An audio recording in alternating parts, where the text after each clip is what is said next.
अस्सलाम वालेकुम नाज़रीन, प्रोग्राम करियर काउंसलिंग के साथ मैं हूं आपका मेज़बान सलमान हैदर और आप देख रहे हैं GCTV। नाज़रीन, आज के प्रोग्राम में हम बात करेंगे नौजवानों और वालिदैन के पसंदीदा पेशे के बारे में, यानी कि पाक फ़ौज के बारे में। पाक फ़ौज में शामिल होने के लिए कितनी तालीम, कितनी काबिलियत और कितनी फ़िज़िकल फ़िटनेस ज़रूरी है, इसी के ऊपर बात करने के लिए हमारे साथ मौजूद हैं जनाब मेजर रिटायर्ड तमगा इम्तियाज़ मिलिट्री साजिद महमूद साहब। सर, बहुत शुक्रिया आपके कीमती वक्त का। Welcome to the show.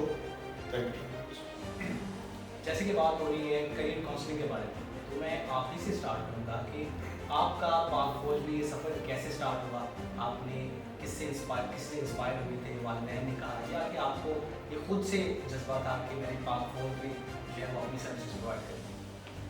अच्छा, इसमें बड़ा इंटरेस्टिंग एक्सपीरियंस है मेरा। वैसे तो हर एक का अपना एक एक्सपीरियंस होता है, बट मुझे इनिशियली याद है कि जब मैं 10th क्लास में था, उस वक्त मैंने रश्द मिन्हास जो निशाने जाते हैं वो प्रोग्राम लगा था उस टाइम। फर्स्ट जो टीवी पे आया करता हूँ उसको देख के मुझे एयरफोर्स में जाने का शौक पैदा।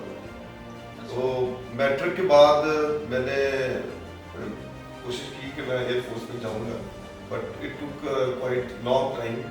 और मैंने BSc करने के बाद मैंने जाके अप्लाई किया। तो फर्स्ट टाइम जब एयरफोर्स में मैंने अप्लाई किया तो मैं रिकमेंड भी हो गया और फिर मेडिकल जो भी फॉर्मेलिटीज होती है पूरी की, बट ये था कि फाइनल मेरिट नहीं बन सका। अच्छा। और फाइनल वेटिंग लिस्ट में मेरा जो है 2nd नंबर में नाम आया। तो फिर मुझसे पूछा गया कि अगर आप नेक्स्ट बैच में कंसिडर होना चाहते हैं तो आपको कंसिडर किया जाएगा। तो मैंने उसमें रजामंदी जाहिर की, लेकिन अगले बैच में मेरा वेटिंग लिस्ट में जो 2nd नंबर था वो 1st हो गया, बट फाइनल जो सिलेक्शन थी वो नहीं हुई।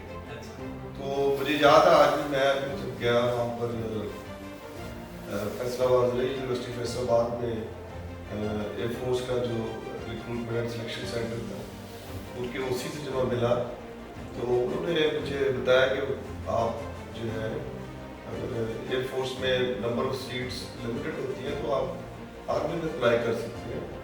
उधर नंबर ऑफ सीट ज़्यादा होती है और आर्मी का क्लियर किया तो आप इजीली जा सकते हैं। तो इस तरह आप कह सकते हैं कि मेरा थोड़ा सा डाइवर्ट हुआ और मैंने आर्मी के लिए अपना माइंड बनाया। तो चूँकि उन साथ जो उनकी बड़ी अच्छी बात लगी मुझे, स्क्वाड्रन लीडर इशफाक साहब थे उस टाइम पे, तो उन्होंने मुझे यही कहा कि तमाम आर्म फोर्सेस एक जैसी हो। तो I did not have any concept, थोड़ा बैकवर्ड घराने से भी कह रहे कि ताल्लुक था हमारा उनकी थे, तो उस लिहाज से देखा जाए तो कोई कॉन्सेप्ट नहीं था। तो लेकिन ये है कि अल्हम्दुलिल्लाह बाद में जब आर्मी में टेस्ट दिए तो क्वालिफाई करते गए, और मैं उस वक्त MSc फिजिक्स कर रहा था जब मुझे फाइनल कॉल आई, मैंने MSc फिजिक्स छोड़ के आर्मी जाए। अक्सर ये जो आजकल के नौजवान हैं, इन्होंने अगर पाकिस्तान आर्मी को ज्वाइन करना है तो उसके लिए तालीमी काबिलियत जो कम से कम और जो फिज़िकल फिटनेस की जो चीज़ होती है उसके बारे में थोड़ा सा आगाह कीजिएगा। अच्छा, ये बड़ा कॉमन क्वेश्चन है, और अक्सर जब हम अपने दोस्तों से रिश्तेदारों से मिलते हैं और उनके बच्चे जो स्पेशली स्टडी कर रहे होते हैं उनका भी यही कॉमन क्वेश्चन होता है। तो उसमें मैं यही कहूँगा कि आप अपनी ज़िंदगी में एक बैलेंस रखें, और प्री रिक्विजिट तो वही है जो कि ऑनलाइन आपको पता भी चल जाती है कि इंटर आपने पास किया होना चाहिए 60% मार्क्स से बैक में, या आपकी शायद 50 ना हो गई हो। बट ये है कि मेडिकली फिट हो और फिजिकली भी फिट हो, तो वो जो टेस्ट है उनको आप क्वालिफाई कर लेंगे तो आप आराम से हो सकते हैं। एक पॉजिटिव माइंडेड और एक जो फ्यूचर लीडर है उसमें क्वालिटीज होनी चाहिए, तो आराम से वो जो है ना वो सिलेक्ट हो सकते हैं।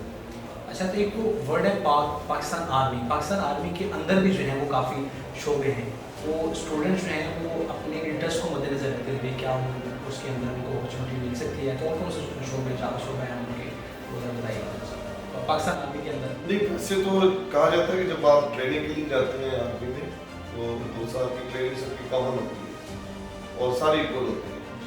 But definitely education back ground سے اور آپ کا اپنا جو مینٹل ایک اپروچ ہے تو اس کو مد نظر رکھتے ہوئے آپ خود سلیکٹ کرتے ہیں کہ کون سے شعبے میں آپ فردر جانا چاہتے ہیں.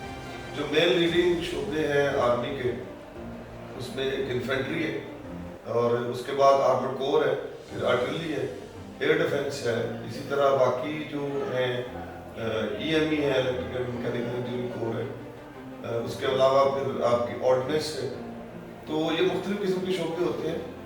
اگر آپ سائنس سبجیکٹ ہیں تو ڈیفینیٹلی آپ اگر پریفر کریں ایئر ڈیفنس میں جانا, جو کہ میں یہ سمجھتا ہوں چونکہ میں بھی ایئر ڈیفنس سے میرا تعلق ہے اور میری unit 146 light air defence S P regiment ہے, تو وہ فیوچرسٹک آرم ہے. وہ اینٹی جو ایئر ہے وہ ویپنس ہمارے پاس ہوتے تھے, ابھی بھی ہیں اور ابھی کافی یہ ترقی بھی کر گئی ہے.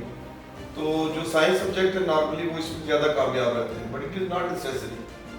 جس نے انٹر تک بھی سائنس پڑھی ہو اور اس کو نو ہاؤ ہو, تو چونکہ اس میں ریڈار ہوتے ہیں, میزائل ہوتے ہیں اور اس کے علاوہ گنز ہوتی ہیں, تو کچھ سائنٹیفک جو گیجٹری ہے وہ اس میں زیادہ انوالو ہے, تو وہ زیادہ کامیاب رہتے ہیں. جن کو زیادہ ان چیزوں کا پتہ ہے, ہاں جی, زیادہ پڑھی ہے. ایسی. اچھا سر, جو نظم و ضبط ہے, ڈسپلن اور ٹیم ورک, یہ جو آن ڈیوٹی یہ کس طرح سے جو ہے اپنا کردار ادا کرتا ہے, اور نوجوان جو ہے وہ اس میں اگر نوجوان میں کس طرح سے یہ چیز ڈیولپ ہوگی جو پاکستان آرمی کو جوائن کرنا چاہتے ہیں؟ اچھا, یہاں پہ میں یہی بات کروں گا کہ یہ جو آپ نے کوالٹی آپ نے بتائی یہ پہلے ہونا ضروری ہے. ٹھیک ہے, جب یہ ہوں گی تب ہی وہ سلیکٹ ہوتا ہے, اور اس کو مزید جو ہے ٹریننگ میں چیک بھی کیا جاتا ہے اور پالش بھی کیا جاتا ہے. تو آگے جاب میں آپ نے ان کو مینٹین رکھنا ہوتا ہے, ادروائز جو ہے وہ آپ کی کارکردگی جو ہے وہ غیر تسلی بخشی رہتی ہے. جو ابھی جو ایک اسٹوڈنٹ ہے اس نے پاکستان آرمی کو جوائن کرنا ہے, تو وہ اپنے اندر ڈسپلن کس طرح سے لیں گے؟ میں یہ کوشچن آپ سے پوچھنا چاہتا ہوں. یہ آپ کی اس کی لائف روٹین جو ہوتی ہے وہ اسی سے پتہ چل جاتا ہے. ٹھیک ہے, اگر بچہ پڑھائی میں رسپانسبل ہے, گھر کے معاملات میں رسپانسبل ہے, اپنے اٹھنے میں, سونے میں, کام کرنے میں وہ اس نے ٹائم فریم رکھا ہوا ہے, تو وہی بچہ آگے جو ہے بڑھ کے وہ پھر آرمی میں بھی نظم و ضبط کا مظاہرہ کرتا ہے.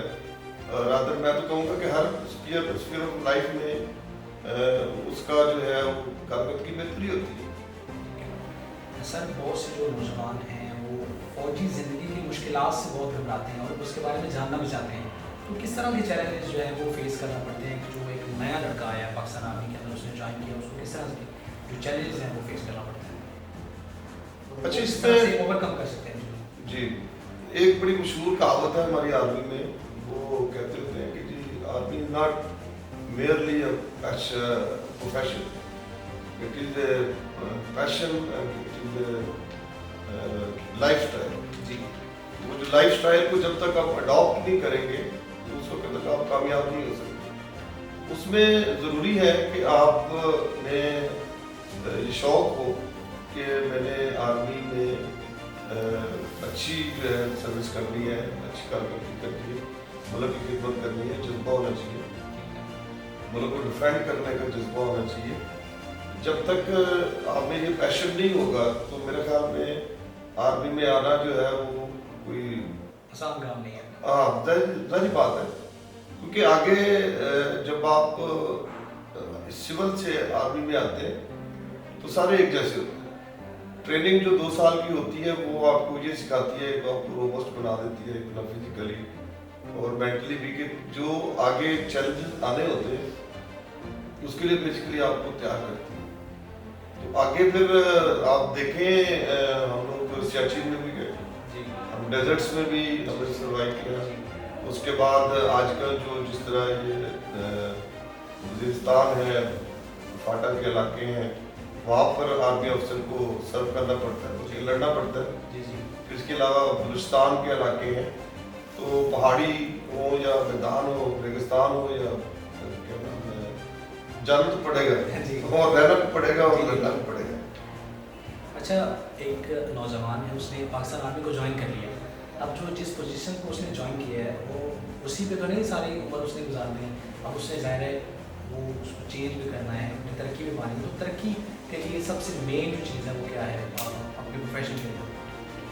मेन चीज़ वही है जो हर प्रोफेशन में रिक्वायरमेंट है, that is hard work with positive approach and positive mind, जी और अल्लाह पे भरोसा रखे और अपनी कारकर्दगी को बेहतर रखे। बट जहाँ तक आदमी की बात है तो दो चीज़ें इंपॉर्टेंट होती हैं आपकी कैरियर बनाने में। एक आपकी कोर्सेज होते हैं, उसमें आपकी ग्रेडिंग होती है, जी तो वो आपने मेंटेन रखनी होती है। जाहिर बात है जिसने फर्स्ट पोजीशन लिया है या अल्फा लिया है या बी प्लस लिया है तो जो अल्फा वाला है वो ऊपर ही रहेगा। जी जी और सिमिलरली दूसरी जो है आपकी एक साल के आखिर पे रिपोर्ट होती है, एनुअल कॉन्फिडेंस रिपोर्ट, तो उसको भी आपने मेंटेन रखना है। तो आपका जो सीनियर होता है, कर्नल होते हैं या जो जिसके अंडर आप होते हैं, तो उन्होंने आपको जज करना होता है, जी वो आपके बारे में आपकी ग्रेडिंग होती है। तो इसके अलावा वार एक्सपीरियंस आपके हैं, कुछ जगहों पे ऑपरेशनल एरियाज हैं, वहाँ पे नंबर्स होते हैं। तो आखिर पे जाके आपको जब एग्रीगेट मार्क्स बनते हैं जी तो उसको आपने मेंटेन रखना है और अपनी कारकर्दगी को हर साल गेज करना है। It is a continuous process. मतलब यू कांट से कि जी आपने एक साल मेहनत कर ली या 2 साल मेहनत कर ली तो अभी काफ़ी है, जी या एक कोर्स में आपने अल्फा ले लिया है या एक कोर्स में आपने फर्स्ट पोजीशन ले ली है तो बाकी ज़िंदगी के लिए काफ़ी है। नहीं, ऐसा नहीं होता। लगातार आपको लगातार मेहनत की ज़रूरत है और फोकस्ड अप्रोच की ज़रूरत है। सर बहुत शुक्रिया आपकी कीमती वक्त का एक बार फिर से। Thank you very और much. उम्मीद करते हैं कि हमारे जो व्यूवर्स हैं उनको हर चीज़ जो है वो क्लियर हो गई होगी। आपका हर वर्ड जो है वो हमारे नाज़रीन के लिए बहुत मददगार साबित हुआ। इसी के साथ हम इजाज़त चाहेंगे, मिलेंगे एक नए एपिसोड के साथ, एक नए मेहमान के साथ। तब तक अपना और अपने गिरदो नवाह के लोगों का ढेर सारा ख्याल रखिएगा। अल्लाह के बाद।